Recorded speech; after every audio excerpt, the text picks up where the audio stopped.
Hi, State Representative Mary Franson, and today we're going to read a little bill. I think you'll find this one exciting. It is House File 2860. It is, well, it's going to be another sanctuary state bill. This time it is for illegal aliens. That's right. Minnesota could be, under House File 2860, a sanctuary state for illegals. So I'm gonna read the bill to you, or at least some of it. It is a rather large bill, and I don't want to bore you. So we start off on Section 1, is federal immigration enforcement activities prohibited and policies required. It then gives a bunch of definitions. Skip down to subdivision 2, prohibited actions. So these are actions that would be prohibited by the state of Minnesota. A government agent, and that agent could be immigration enforcement, law enforcement agency, etc. So a government agent shall not, for immigration enforcement purposes, 1, apply for or receive federal funds that requires increased information sharing for immigration enforcement purposes between federal, state, and local law enforcement, or that requires any type of immigration enforcement action on the part of a government agent. 2, stop, question, investigate, detain, detect, report, or arrest a person. So can't do that. 3, respond to a hold, notification, civil immigration warrant, or transfer request from federal immigration authorities, including but not limited to a detainer request made by the United States Immigration and Customs Enforcement. So if we had the federal government saying, hey, we need this information, under this bill, Minnesota would say, nope, sorry, we're not providing that to you. Number 4, disclose not public data as defined in Section 13.02, Subdivision 8A, except pursuant to a valid search warrant or court order.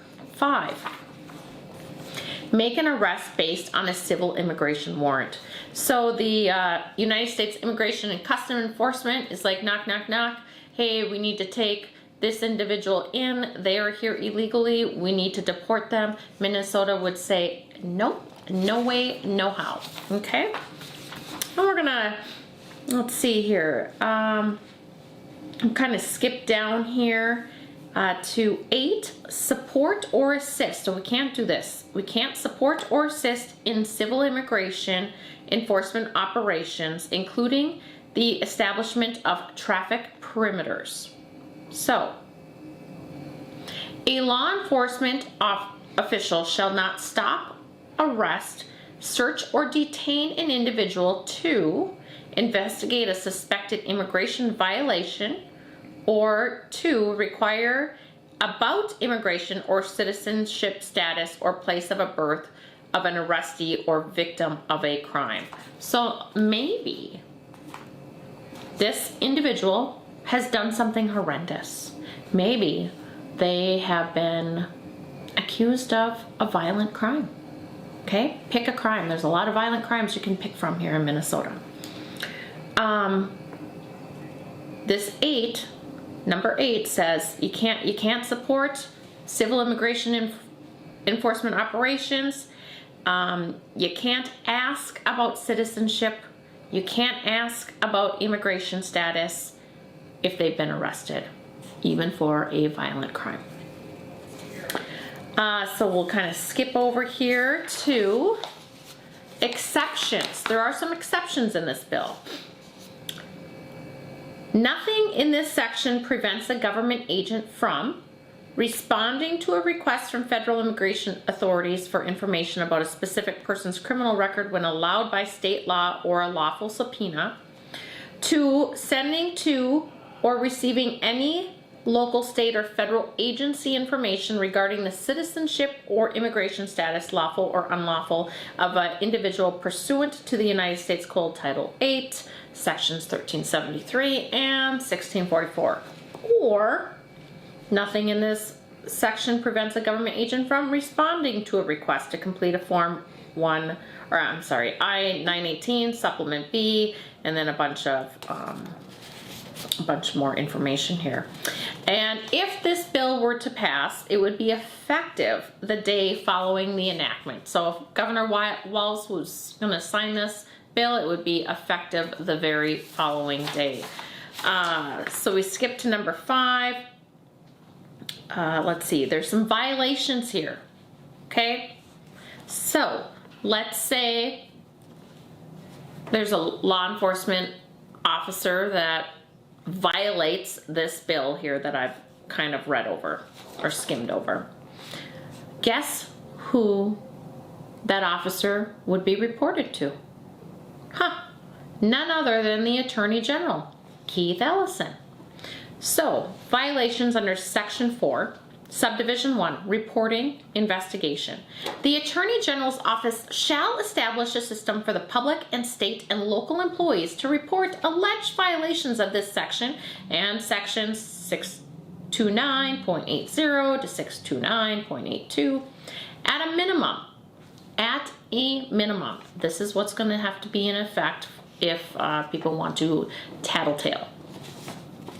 At a minimum, the system shall include a telephone hotline. Do you remember COVID? The little hotline, the tattletale hotline? Yeah, something similar to the COVID tattletale hotline. That's what the government wants to put into place to protect illegal aliens. So we have the telephone hotline, electronic complaint portal. So just like the COVID tattletale online website you could go visit to, you can, under this bill, some tattletale could comment and make complaints about maybe a local officer. And a written complaint process that is accessible in multiple languages and advertised to communities most likely to be affected by immigration enforcement and deportation activities. So if there's a community of individuals, the government wants to protect certain communities from possibly being targeted. Okay, so in those areas, the government is going to say, hey, here's your right, illegal alien, we want to protect you. Upon receiving a report of an alleged violation of this section in section 629.80 to 629.82, the Attorney General's office, Keith Ellison, must coordinate the investigation of the alleged violation and notify any individual who's been affected by the alleged violation. On a semi-annual basis, Keith Ellison or the Attorney General's office shall issue a public report containing aggregate information requiring any alleged violations, including, but not limited to, number 1, the number of alleged violations reported. Number 2, the type of alleged violation. Number 3, the agency from which the alleged violation originated. Number 4, the ultimate conclusion to whether the alleged violation was found. And number 5, the remedial and disciplinary actions taken in response to any founded violations. And then subdivision 2, employment misconduct. A violation of this section in section 629.80 to 629.82 may be considered employment misconduct by an employer. So, this bill, House File 2860, would protect illegal aliens in this country, making Minnesota a sanctuary state, and punishing those that want to stand up for the rule of law. This is insanity, but this is where we are with the Minnesota Democrats. They would rather protect illegal aliens than protect legal citizens here in the state of Minnesota. Minnesota, we can do better, and we will do better. Thank you for tuning in today.